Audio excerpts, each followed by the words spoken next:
তো সুপ্রিয় দাখিল অষ্টম শ্রেণীর শিক্ষার্থীরা, কেমন আছো তোমরা? আশা করি সবাই ভালো আছো। তো আজকের ভিডিওতে আমরা আলোচনা করব বাংলাদেশ ও বিশ্ব পরিচয়ের একটি চূড়ান্ত সাজেশন নিয়ে। এর আগের ভিডিওগুলোতে আমরা যে সাজেশনগুলো দিয়েছিলাম সেখান থেকে তোমাদের 100%ই কমন পড়েছে। তো সেই উপলক্ষে আজকের এই ভিডিওটা তৈরি করা। তো তোমাদের এই পরীক্ষার টাইম থাকবে 3 ঘন্টা এবং পূর্ণমান হচ্ছে 100। 30 হচ্ছে নৈবিত্তিক, 50 হচ্ছে তোমার সৃজনশীল প্রশ্ন, আর 20 হচ্ছে সংক্ষিপ্ত প্রশ্ন। আমি নৈবিত্তিক প্রশ্নগুলোর উত্তর সবগুলো দেখিয়ে দিব একটা একটা করে, এবং সেই সাথে সংক্ষিপ্ত প্রশ্ন উত্তরগুলো তোমাদেরকে দেখিয়ে দিব এবং সৃজনশীল প্রশ্নগুলো দেখিয়ে দিব। এই তিনটার উত্তর থাকবে, সৃজনশীল প্রশ্নগুলো তোমাদেরকে উত্তর বের করতে হবে। তো আমি এখন একটা একটা করে নৈর্ভিত্তিক পড়বো, তোমাদের কাজ হচ্ছে আমার সাথে সাথে একটা একটা করে পড়ে নেওয়া। আমি একটা পড়বো, ভিডিওটা থামিয়ে তুমি একবার পড়বা, তাহলে এবার পড়াটা হবে। আর অবশ্যই 2-3 বার মিনিমাম রিভিশন দিবা। পরীক্ষা দেওয়ার আগ মুহূর্তে আরেকবার ভিডিওটা দেখে যাবা। এই জন্য ভিডিওটা তুমি সেভ করে রাখো। তো এখনো পর্যন্ত যারা আমাদের চ্যানেলটা সাবস্ক্রাইব করে না, তারা অবশ্যই সাবস্ক্রাইব করে পাশে থাকা বেল আইকনটি প্রেস করে দিবে এবং বন্ধুদের সাথে ভিডিওটি শেয়ার করে দিবে। 1 নম্বরে আসো, বলা হয় যে বাংলার শেষ স্বাধীন নবাব কে ছিলেন? 1 নম্বরের উত্তর হবে নবাব সিরাজউদ্দৌলা। 2 নম্বর, কোন মুঘল সুবেদার বারো ভূঁইয়াদের পরাজিত করে ঢাকা অধিকার করেন? 2-এর উত্তর হবে ইসলাম খান। খ নম্বর। এরপর এখানে একটা উদ্দীপক দেওয়া হয়েছে, 3 এবং 4 নম্বর প্রশ্নের উত্তর দাও। উদ্দীপকটা তোমরা পড়ো একটু ভিডিওটা থামিয়ে। 3 নম্বর প্রশ্ন বলা যায় খ রাষ্ট্রে কোন ধরনের শাসনের প্রতিফলন পাওয়া যায়? 3-এর উত্তর হবে উপনিবেশিক। উক্ত শাসনের ফলে খ রাষ্ট্র কি হবে? অর্থনৈতিকভাবে ক্ষতিগ্রস্ত হবে এবং পরাধীনতার শৃঙ্খলে আবদ্ধ হবে। 1 আর 2 বলবো আমি, তাহলে আমি বলতে পারি ক নম্বর উত্তর। এরপরে 5 নম্বর, কারা সর্বপ্রথম বাংলা তথা ভারতবর্ষে আগমন করে? তো 5-এর উত্তর হবে প্রথমে আসে পর্তুগিজরা বাংলায়। 6 নম্বরে বলা হয়েছে কোন যুদ্ধের মাধ্যমে ইংরেজদের হাতে বাংলার পতন ঘটে?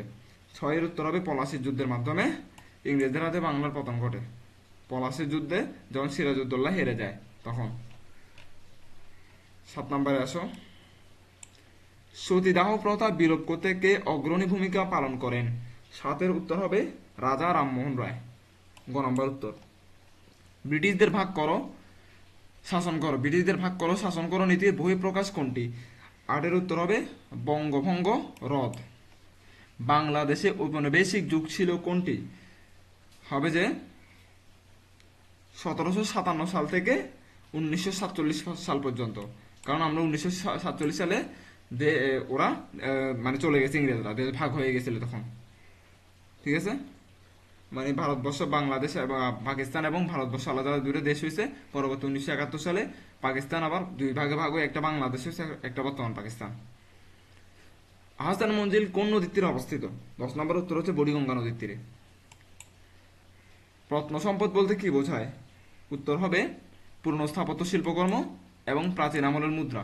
ক নম্বর। 1 ও 2। পানাম নগরটি কোথায় অবস্থিত? 12 উত্তর হবে সোনারগাঁয়ে। 13 নম্বর বলা হয় যে বাংলাদেশের জাতীয় জাদুঘরটি কোথায় অবস্থিত? 13-এর উত্তর হবে শাহবাগে। এরপরে 14 নম্বরে আসো। 14 নম্বর পড়ার আগে এটা একটু পড়ো, ভিডিওটা থামিয়ে এটা একটু পড়ো তো। উদ্দীপকের কোন বিশ্ববিখ্যাত শিল্পীর প্রতি ইঙ্গিত করা হয়েছে? 14 নম্বরের উত্তর হবে জর্জ হ্যারিসন। হ্যারিসন। উদ্দীপকে উক্ত সঙ্গীত কিসের অনুপ্রেরণা জুগিয়েছিল? 15 নম্বর উত্তর হবে বিশ্বব্যাপী স্বাধীনতার পক্ষে জনমত তৈরি হয়, মানে ঘ নম্বর। স্বাধীন বাংলাদেশের পতাকা প্রথম উত্তোলন করা হয় কোথায়? উত্তর হবে ঢাকা বিশ্ববিদ্যালয়ে। বাংলাদেশের মুক্তিযুদ্ধে অংশ নেয় ছাত্র, কৃষক, শ্রমিক তিনটাই, তার মানে ঘ নম্বর উত্তর। মুক্তিযুদ্ধের সময় বাংলাদেশকে কতটি সেক্টরে বিভক্ত করা হয়েছিল? 11টি সেক্টরে ভাগ করা হয়েছিল। শহীদ বুদ্ধিজীবী দিবস কত তারিখ? 14 ডিসেম্বর। জুলাই গণ অভ্যুত্থানের প্রাথমিক কারণ কি ছিল? 20-এর উত্তর সরকারি চাকরিতে বৈষম্যমূলক কোটা সংস্কারের দাবি, মানে কোটা আন্দোলন ছিল। জিএনপি এর পূর্ণরূপ কি? Gross national product. গ নম্বর। এরপরে 22 নম্বরে আসো। বাংলাদেশের মোট শ্রমশক্তির শতকরা কত ভাগ কৃষিখাতে নিয়োজিত? উত্তর হবে 40। রাষ্ট্র পরিচালনার মূলনীতি 4টি কোথায় লিপিবদ্ধ করা আছে? 23-এর উত্তর হবে সংবিধানে। 24 নম্বর বলা হয়েছে বাংলাদেশের জাতীয় সংসদের মোট আসন সংখ্যা কতটি? তাহলে 350টি। সিটি কর্পোরেশন এর প্রধানকে কি বলা হয়? 25-এর উত্তর হবে মেয়র। সিটি কর্পোরেশনের প্রধানকে বলা হয় মেয়র। বাঙালিরা ইংরেজ শাসকের অধীনে থাকায় অনেক ইংরেজি শব্দ বাংলায় মিশে আছে, এটিকে কি বলে? 26-এর উত্তর হবে সাংস্কৃতিক আত্মীকরণ, মানে ঘ নম্বর। আমরা আমাদের জাতীয় সঙ্গীত কোন গানের সুরে গাই? 27-এর উত্তর হবে বাউল গানের সুরে। সামাজিকীকরণ প্রক্রিয়া চলতে থাকে শৈশব থেকে মৃত্যু পর্যন্ত, ঘ নম্বর। নিচের উদ্দীপকটি পড়ো। সালমার বাড়িতে কোনো অতিথি আসলে তার মেয়ে জেবা সালাম দিয়ে তাদেরকে বসতে বলে, এরপর তার মায়ের সাথে অতিথিদেরকে নাস্তা এগিয়ে দেয়। জেবার আচরণ কোন বিষয়কে নির্দেশ করে?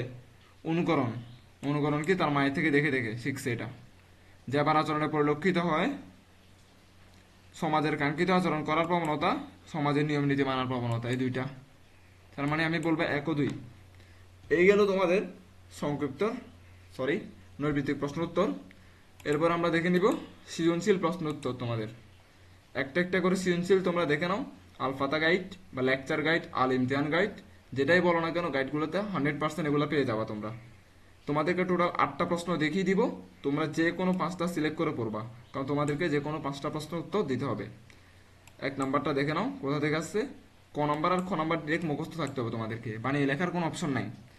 গ আর ঘ হচ্ছে যে বাংলা হলে বানিয়ে লেখা যাইতো, বাংলা বই হলে, বাংলা প্রথম। কিন্তু গ আর ঘ এখানে একটা ঘটনা বলবে, ঘটনাতে কোনো একটা টপিক দিবে, যেমন উদ্দীপকের ঘটনাটি তোমার পাঠ্য বইয়ের কোন ঘটনার সাথে সাদৃশ্যপূর্ণ। সাদৃশ্যপূর্ণ মানে মিল আছে, যে ঘটনার সাথে মিল আছে তোমাকে ওই ঘটনাটা ব্যাখ্যা করতে হবে। উদ্দীপক লিখলে হবে না কিন্তু এখানে, বুঝাইছে? যে ঘটনার সাথে মিল আছে ওই ঘটনা লিখতে হবে। এটা একইভাবে এটাও তোমার মতামতের সপক্ষে যুক্তি উপস্থাপন করে, এখানে একটা তোমার মতামত দিবা। অনেকে আছে উদ্দীপক লিখে দেয়, হবে না, এখানে তোমার সুন্দর একটা মতামত দিবা উদ্দীপকের ঘটনার উপর ভিত্তি করে, বুঝাইছে? এভাবে সৃজনশীল লিখবা। 2 নম্বর দেখে নাও, সেম ভাবে ক খ মুখস্থ করবা, গ ঘ বুঝে বুঝে লিখবা। ক খ বুঝে বুঝে মুখস্থ করবা আর কি।